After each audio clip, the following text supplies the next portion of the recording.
Assalamualaikum warahmatullahi wabarakatuh.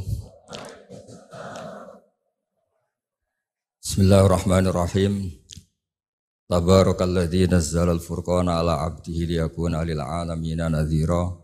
Allahumma shalli wa sallim wa barik ala nabiyir rahmah sayyidina maulana Muhammadin wa ala alihi washabihi ajmain amma ba'du.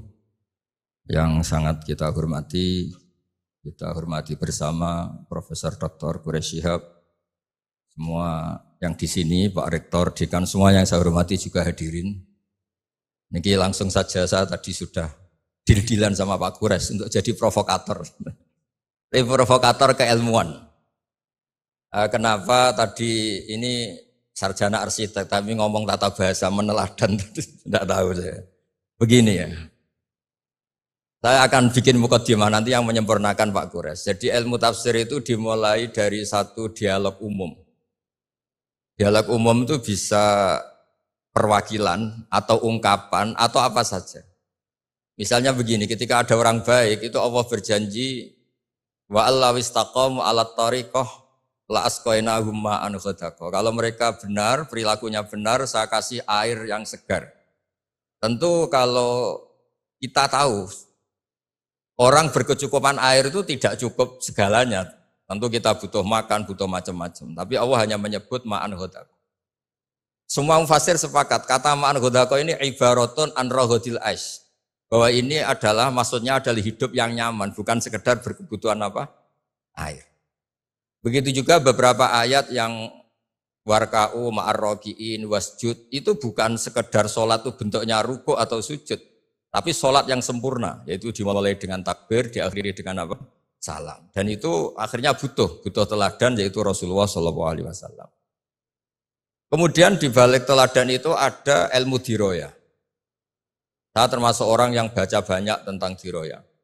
Karena korban bulian, jadi ulama itu saling membuli, saling mengerjain.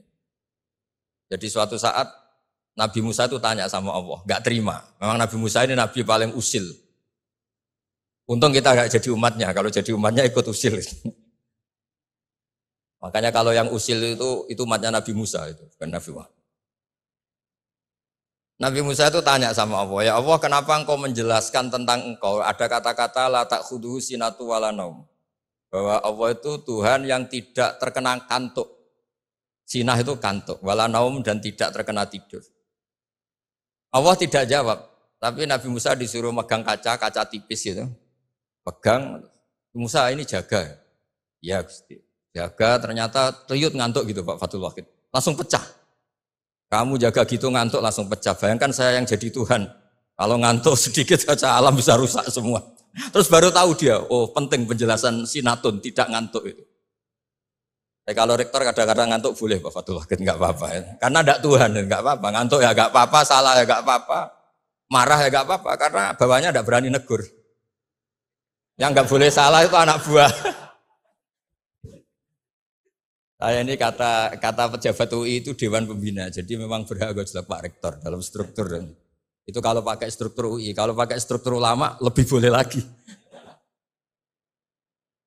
Jadi diroyah itu penting, karena dengan diroyah itu yang disebut Quran datar, itu kemudian punya makna yang luar biasa.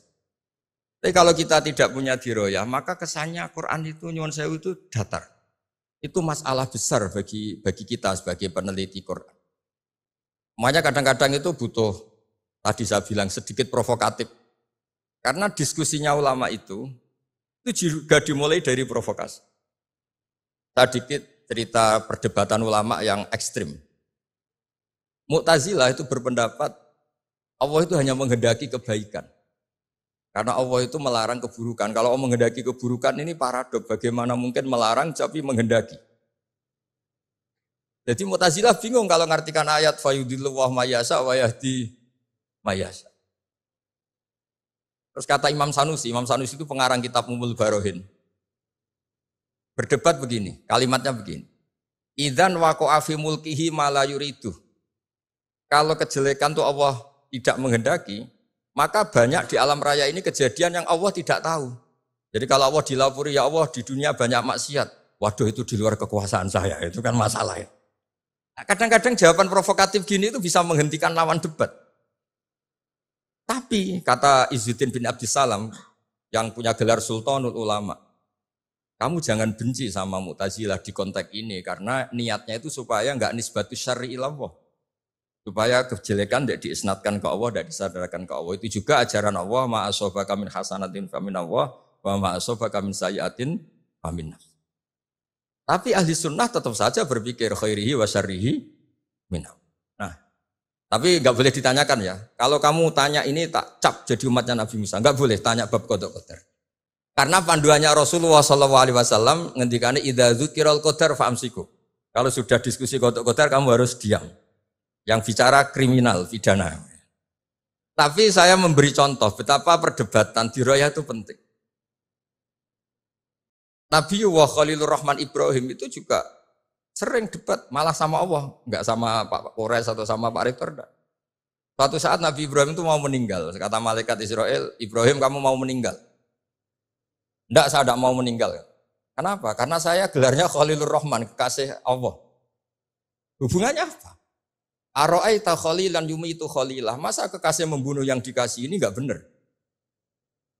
Malaikat kan enggak biasa debat. Naik Israel, tanya, ya Allah ini logikanya gini, ini gimana ini? Enggak pernah kuliah malaikat, enggak bisa debat malaikat. Allah itu enak saja jawabnya. Bilang ke Ibrahim, wahal ra'aita habiban yakrahu ayal ko habibah. Masa katanya kekasih Allah ketemu kekasihnya ada siap. Oh iya, mati gak apa-apa, mati gak apa-apa. Jadi kalau kamu takut mati itu belum kesayangan Allah. Kok takut semua toh? Padahal tidak kaya juga, tidak makmur juga, tapi takut mati. Nah, itu juga ada dialog. Sehingga ilmu ini menjadi hebat itu karena banyaknya dialog. Yang terakhir saya ini Sohibul Bait, jadi nanti Pak Kures yang ngetikan. Ya, saya hanya provokasi supaya nanti Pak Kures pakai ilmu yang kelas A, bukan kelas muhibban kata Pak Rektor tadi. Itu ya provokatif. Muhibbin itu sudah luar biasa. Kalau mustame malah turu terus ngantuk itu kalau di Indonesia. Muhibbin itu sudah luar biasa. Ada sekian debat-debat yang misalnya begini di tafsir Tobari. Kita sebagai penekun fikih, saya ini sedang hormati jenengan, penekun bondak pokoknya kita ini penekun fikih. Itu yang namanya qasar salat itu ya salat rubaiyah dikosor menjadi sunaiyah, zuhur menjadi 2, asar menjadi 2. Ya jangan ngosor maghrib jadi 1,5. Juga ngosor subuh menjadi apa? 1. Yang boleh dikosor itu yang salat apa? Rubaiyah yang jumlahnya 4. Ini kalau nggak diajari ini bahaya ini. Sudah pakai nama Islam terus ngosor salat maghrib repot. Tapi Imam Tobari ngendikan, apapun hebatnya mufassir itu dia terjebak oleh mindset fikihnya. Karena dia fikih ya qasar itu qasrus salat itu ya 4 menjadi 2. Tapi kata Imam Tobari dalam tafsirnya ini umut tafasir. Nanti Pak Kures bisa menjelaskan. Enggak ada tafsir kecuali nginduk kitab namanya tafsir Tobari, umut tafasir. Itu digelari lam yu'allaf fil Islam misluh. Enggak ada karangan sehebat tafsir Tobari. Kecuali Al-Misbah. Tenang mawon misalnya. Tenang mawon ini Mbak Caca agak terima, saya ini kan Mbak Naswa agak terima itu. Ngelihat saya sama abahnya terus ya kecuali enggak apa-apa, sudah ini tamu harus dihormati sudah kecuali. Saya rileks saja. Falaisa alaikum junahun an taqsuru minas shalah in khiftum ayyaftinakumul ladina. Itu kata Imam Tobari, qasrus salat menjadikan salat 4 menjadi 2 itu ya bagian dari qasrus salat, tapi qasrus salat itu bisa yang pernah wajib menjadi tidak wajib. Misalnya salat itu wajib menghadap ke kiblat, gara-gara kondisi darurat tidak wajib menghadap apa? Salat normalnya enggak boleh gerak di atas 3 kali, tapi gara-gara kondisi darurat boleh gerak di atas 3. Itu juga qasrus salat, menjadikan yang wajib menjadi tidak wajib, yang pantangan menjadi boleh. Sehingga pesannya Mbah Mun guru saya Kiai Maimun juga pesannya Bapak, tafsir biarkan tetap tafsir, jangan mengganti kalimatun jami'ah atau lafdun jama' yang ada di Quran.